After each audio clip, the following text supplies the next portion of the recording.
Kindi a débarqué chez Mélanie avec un de ses pilons, les gars. Mais Kindi, c'est une folle. Elle est vraiment dangereuse, hein, mais tout ça pour un homme. Et Kindi, elle l'a frappé Mélanie avec le pilon et Mélanie l'a mytho. Dès que Austin est arrivé, elle lui a dit qu'en fait, Kindi l'avait tabassé avec un groupe de personnes, quoi. Austin, qui ne réfléchit pas beaucoup en ce moment, a mal interprété les choses. Lui et sa mère ont tout de suite rejeté la faute sur Kim, hein, et il l'accuse d'avoir planifié cet acte avec Kindi. Franchement, ça va de mal en pire, les gars. Bonjour à tous et bienvenue sur Yiri TV, je m'appelle Sylvia et sur cette chaîne je fais des revues et des analyses de films et séries afro. Sur cette chaîne on donne aussi notre opinion concernant nos séries préférées, donc si c'est quelque chose qui t'intéresse, n'hésite pas à t'abonner et à activer la cloche pour ne pas rater la prochaine revue. En fait, Kindi elle a juste empiré les choses quoi, parce qu'après cet acte là, Mélanie a confié à Austin que soi-disant elle ne se sentait plus en sécurité dans cette maison et qu'elle souhaite que Austin vienne s'installer chez elle. Et bien sûr ce bête là il a accepté hein. Et t'as vu comment il a annoncé la nouvelle à Kim? Comme s'il lui disait bonjour quoi. Ouais, je vais m'installer chez Mélanie. Ok, normal. Et je te jure, lorsqu'il lui a dit ça, je me suis dit, mais lui, mais vas-y, pars. Pourquoi tu prends pas ta mère même? Pars avec elle. Du coup, notre seul et unique Paul, les gars, un bon stratège qui se respecte, a proposé un sacré deal à Kim. Il lui a demandé de venir habiter chez lui jusqu'à ce qu'Austin vienne la chercher. Ah, franchement, je suis d'accord. Je suis trop d'accord, franchement. Tape un oui dans les commentaires si t'es d'accord que Kim aille s'installer avec Paul. Ça lui apprendra une très bonne leçon à ce Austin là. Kim, bien sûr, elle a accepté, hein. Elle a pris quelques affaires et elle est partie pour le grand bonheur de sa belle-mère qui s'en contrefiche. Comme si les choses n'étaient pas déjà assez compliquées pour Kim, et Kindi s'est encore pointé chez Mélanie, sauf que cette fois, à sa grande surprise, Austin était là. Du coup, Kindi a décidé de jouer à la rivale, mais jusqu'au bout. Elle est allée jusqu'à mentir que elle aussi a couché avec Austin. Et encore une fois, malheureusement, Austin croit que c'est Kim qui est derrière tout ça, quoi. Piwele a décidé de reporter son mariage avec Karine. Faut dire qu'après cette nouvelle fracassante, il ne sait plus quoi penser, hein. Il se sent mal, il a des vertiges, sa conscience est déjà en train de le juger, quoi. Piwele s'en veut déjà d'avoir jugé Passy trop vite, hein, et il a absolument besoin de laver sa conscience avant de se marier avec Karine. La mère de Piwele, elle a vraiment un gros cœur, les gars. On remarque que malgré ce face-à-face, malgré le fait que Piwele l'ait confrontée, hein, elle n'a même pas éprouvé le moindre remords, elle ne s'est même pas levée de sa chaise. Je pensais qu'elle allait au moins culpabiliser un tout petit peu, mais rien du tout, les gars. C'est la sœur de Piwele qui essayait de trouver des excuses. On le ressentait parce qu'elle n'arrêtait pas de bouger hein, dans la pièce.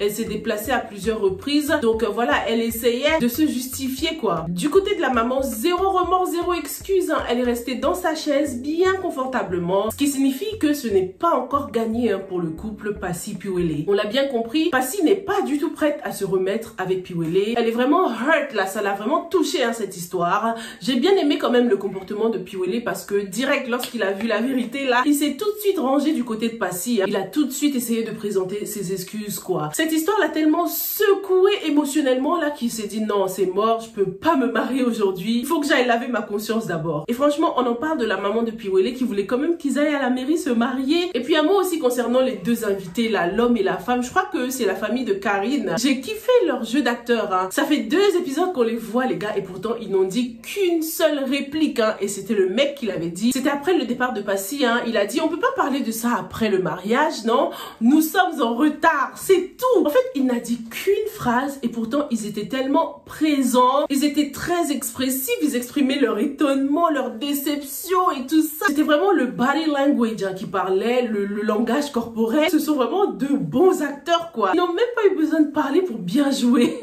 Dis-moi dans les commentaires si t'as aimé leur jeu et si leurs expressions te faisaient rire à chaque fois. Alors pendant ce temps, pendant que Piwele se rendait compte de sa bêtise, on a Karine qui a fini par débarquer à la maison parce qu'elle a perdu patience. Hein. Elle était obligée de venir chez Piwele parce qu'elle n'arrêtait pas d'appeler et personne ne décrochait quoi. Du coup Piwele et elle se sont expliquées bien sûr. Karine prend très mal cette nouvelle de reporter ce mariage.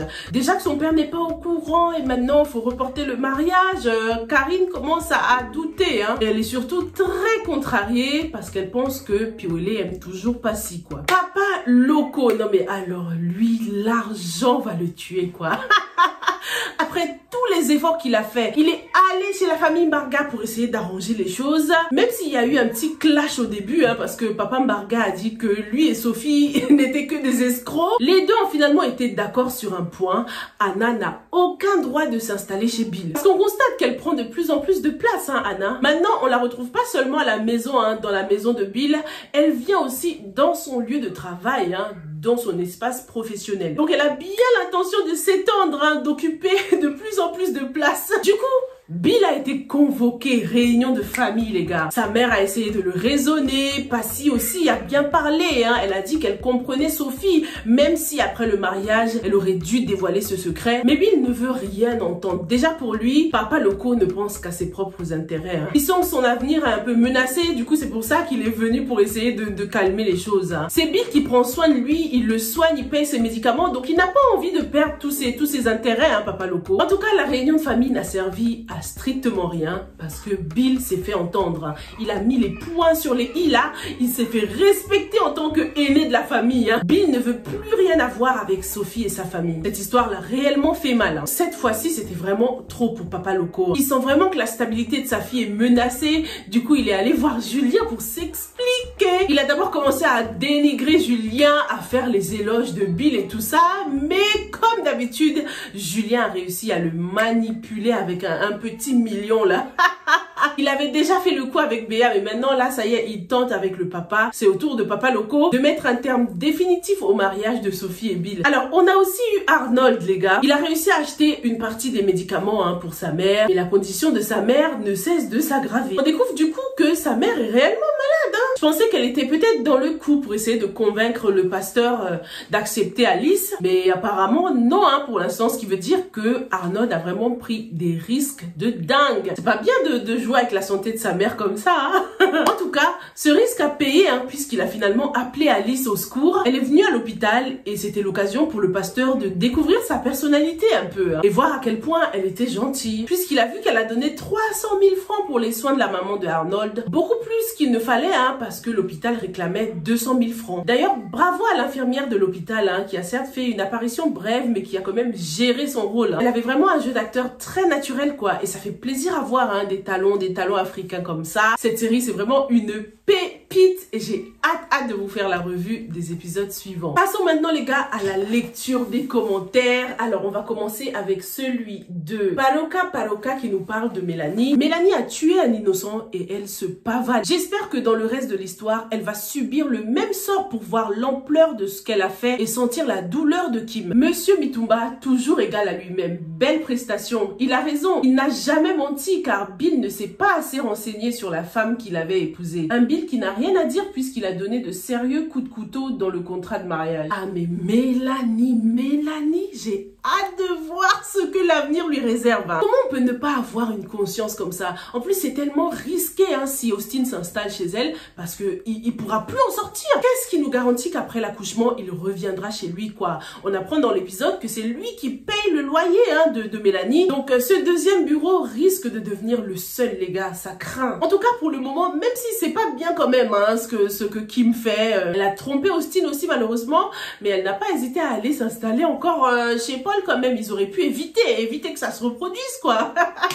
Mais là, c'est mort. Du coup, on va dire qu'ils sont quittes, hein. Le comble, bien sûr, et ce qu'on attend le plus, c'est que Kim tombe enceinte de Paul. Dorcas Owola. Dire qu'au début, Austin et Kim formaient le couple parfait. Je me rappelle de Sophie qui disait un jour à Kim: quand ton mari va commencer à te tromper un jour, tu comprendras. Sophie, je crois que Kim te comprend mieux aujourd'hui. Les hommes là ont tous changé dans cette saison en dehors du mari de Sophie qui souffre ici. Bill, il a fait souffrir Sophie dans la saison 1 et maintenant qu'il goûte un peu de la douleur que l'on ressent quand on se sent trahi, je te jure. J'avoue que Sophie, elle a pris cher avec cette histoire de Chisa. Personne n'était avec elle, personne la soutenait. Presque toute la famille de Bill comprenait Anna. Ils ont même fait en sorte qu'elle vienne avec eux aux Seychelles. C'était vraiment abusé, quoi. quoi. Même Papa Loco n'était pas contre cette Chisa, hein, donc c'était vraiment dur émotionnellement pour Sophie. C'est clair que là, c'est au tour de Bill hein, de voir ce que ça fait. Encore un commentaire concernant Bill. Hein. C'est le commentaire de Christy qui nous dit « Mais personne ne parle du comportement de Bill face à sa deuxième femme. Pour chasser Sophie, il a utilisé la force jusqu'à la taper, mais pour Anna, il la laisse entrer dans cette maison si facilement. Donc sa part de force se limite sur Sophie. De ce que j'ai même compris, ils ont signé polygamie. Donc Sophie n'a même pas le droit de se plaindre. Et j'espère qu'il va lui pardonner, sinon elle risque de se remettre avec Julien pour faire du mal à Bill et l'autre femme. Tous les couples partent en fumée cette saison, mais j'espère que tout finira quand même bien pour certains. Oui, espérons-le, hein. Espérons que tout finira par s'arranger. De toute façon, ce générique-là donne l'impression que tout finira par s'arranger. Il est joyeux, très coloré. Donc, c'est sûr qu'il y aura beaucoup de turbulences dans les couples, mais c'est ça le mariage, les gars. N'hésitez pas à me dire comment vous avez trouvé ces deux épisodes. Est-ce que vous avez compris le comportement de Piwele? Est-ce qu'il a bien fait de repousser ce mariage-là? Est-ce que Karine le mérite après tous les sacrifices qu'elle a fait pour Piwele? Est-ce que vous pensez que Passy va avoir le courage de sortir avec un autre homme malgré cet amour profond qu'elle a pour Piwele? Et puis en ce qui concerne Ekindi, parce qu'on est là, on parle du sort de Mélanie, mais attends, Ekindi on en parle, qui fait sur le mari de ta sœur. Elle n'a vraiment pas de vie celle-là. Hâte de lire vos commentaires, hein, et puis on se retrouve dans la prochaine les gars, ok? Stay safe and stay blessed. Bye!